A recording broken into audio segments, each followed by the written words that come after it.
Salut à tous, j'espère que vous allez bien. Aujourd'hui, j'aimerais vous proposer une petite parabole. Il était une fois des voleurs qui avaient été attrapés puis jetés en prison. Et comme dans toute bonne histoire, il y a toujours un moment où ils s'évadent. Et effectivement, ils vont monter une évasion et se retrouver de l'autre côté des murs de cette prison. À ce moment-là, vous imaginez ce qui se passe, on lance l'alerte et puis on part rattraper ces prisonniers pour les enfermer de nouveau. Et donc, il y a le gardien de la cellule qui va rentrer dans la prison et qui va s'apercevoir que tout le monde n'est pas parti. En effet, il en reste un seul qui a décidé de rester. Alors à ce moment-là, qu'est-ce qu'il fait ? Il sort sa matraque, il sort son bâton, il commence à le battre, il commence à le frapper. Je vous pose une question très simple. Pourquoi c'est lui qu'on punit ? Pourquoi le gardien ne s'est pas lancé à la recherche des autres prisonniers qui s'étaient évadés ? Pourquoi il n'est pas parti les rattraper, tout simplement ? Pourquoi est-ce que c'est sur lui qu'il s'acharne ? Apparemment, c'est le seul à avoir bien agi. À la rigueur, on aurait même pu le libérer pour bon comportement. Et en fait, ce qu'on nous apprend, c'est assez incroyable, c'est que les premiers, c'est vrai qu'ils ont brisé les murs d'une prison. Mais en le faisant, ils avouent en même temps que quelques instants auparavant, eh bien, ils n'étaient pas libres. Que le gardien, que la prison avait une emprise sur eux. C'est la raison pour laquelle eh bien, ils ont cherché à se libérer. Alors que celui qui est resté, pourquoi est-ce qu'il est parti beaucoup plus loin que les autres ? Eh bien, tout simplement parce que si il a la possibilité de partir, de s'enfuir alors qu'il ne le fait pas, c'est qu'il se sent libre en prison. C'est qu'il a choisi cet endroit pour y vivre. C'est qu'il a redéfini la prison comme étant son espace de liberté. Et donc, il est en train de dire au gardien que ni la prison, ni le gardien ne l'ont jamais retenu, n'ont jamais enfermé. Il a toujours été un homme libre. Et en fait, dans la vie, c'est un petit peu pareil.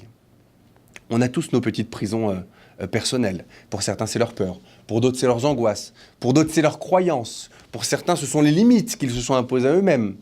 Et donc, il faut apprendre, si jamais nous voulons faire un travail vers plus de liberté, il faut apprendre à reconnaître nos dysfonctionnements comme tels. Il faut être capable à un moment de se regarder dans le miroir et puis de faire une vraie remise en question.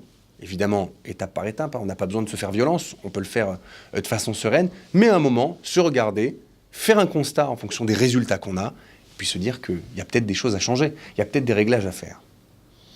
Alors que trop souvent, et c'est ce que la psychologie nous apprend, nous avons l'attitude de celui qui reste en prison. C'est-à-dire que nous nous amusons à redéfinir les choses en permanence, à les expliquer, à les rationaliser, à les justifier, mais surtout à éviter le changement parce que c'est coûteux en énergie, ça demande des efforts et qu'on ne veut pas forcément fournir ces efforts. Je vous donne un dernier exemple pour terminer. C'est un petit peu comme si vous rentriez dans une pièce et il fait tout noir. Il y a ceux qui vont allumer la lumière, il fait noir, j'ai reconnu qu'il fait noir et donc j'allume la lumière.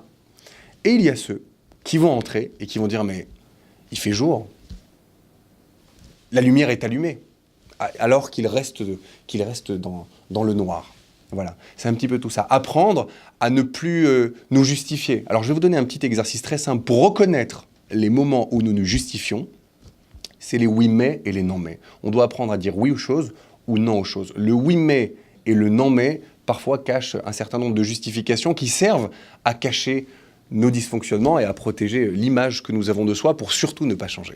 Donc voilà, on va essayer d'aménager des petits moments pour faire ce travail, pour prendre conscience peut-être éventuellement des réglages qu'il y a à faire et puis ensuite pour avancer. Je nous laisse réfléchir à ça. Let's go!